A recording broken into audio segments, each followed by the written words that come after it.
Hey, what's going on, Lansing? Jason McCammon, IQFit Fitness Wellness Center. I want to do a follow-up video on the Biggest Loser video I did there, I don't know, a few weeks ago, a month ago or so. And that, just for those of you who hadn't seen that, the Biggest Loser contestants, many of them, they're actually in a study right now, many of them are gaining their weight back. That's right. Some of them have gained almost all that they've lost as far as I've read so far. Really disheartening, and I'm not making light of that situation. I know what it's like. I've actually lost over 100 pounds myself. I've been able to keep it off though for over 10 years. How did I do that?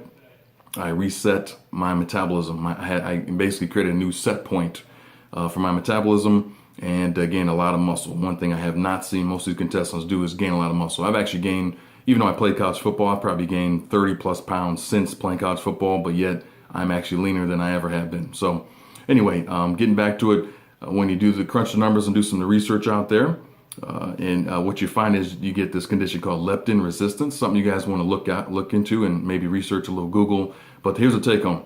After you crunch all that and research it, here's what you're going to find out. Inflammation, guys. Inflammation.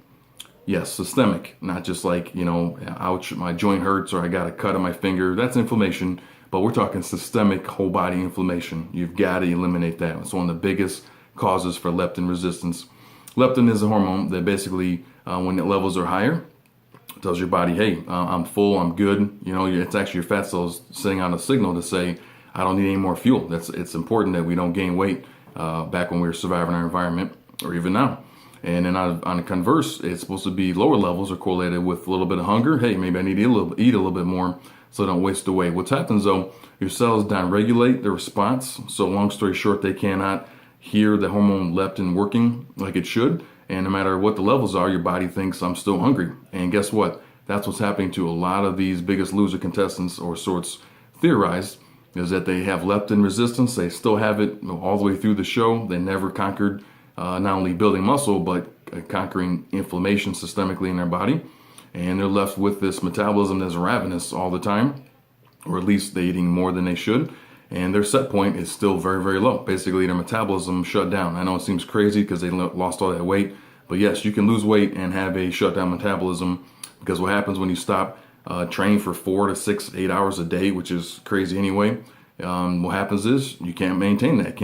Not sustainable, guys, for life, okay? And then that weight's coming right back on. So that's why we do our research here. That's why we're science geeks. That's why we live by example. A lot of us here have battled a little bit of weight before we know what we're talking about, and we know how to get it off and keep it off.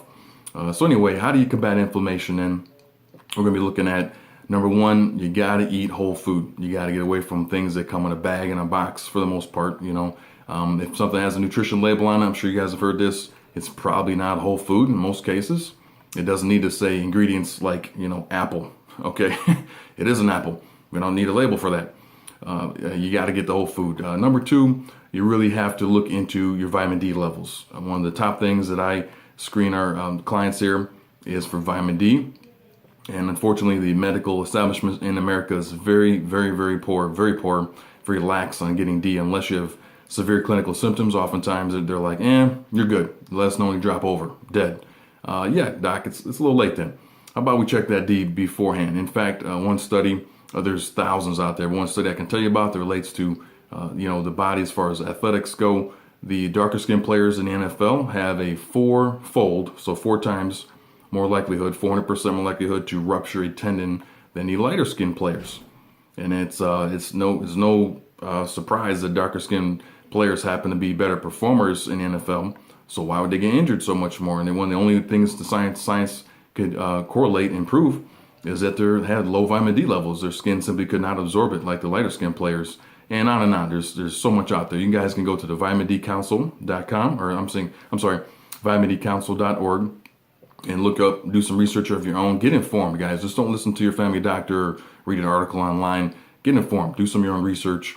And certainly, you can come call or ask us questions, email. Be glad to help you out and inform you on some of these things. But you got to get your vitamin D up there. So anyway, minimum is really for most people 5,000 IU daily. Yep, and that's not toxic at all. And some people actually need upwards of 15,000 IU a day. I know it seems crazy compared to what you've heard or maybe not heard, but once you do your research, you'll find out that's where we're at with the range there. Also combating their inflammation, number 3 would be fish oil. Yes, fish oil, omega-3 fatty acids, extremely huge at combating inflammation at the cellular level. And this inflammation also not only can lead to obesity and leptin resistance, etc., but heart disease, cancer, bad stuff. So I want you guys working on that. And then one other point to point out, or one other item, would be turmeric. Turmeric is used in a lot of Malaysian, Indian, etc. Dishes and curries and things like that. Highly recommend you get as much turmeric in your body as you possibly can. Phenomenal stuff. Okay, so work on that systemic inflammation and take care of yourself out there. Whole foods, and keep on training. We'll see you guys later.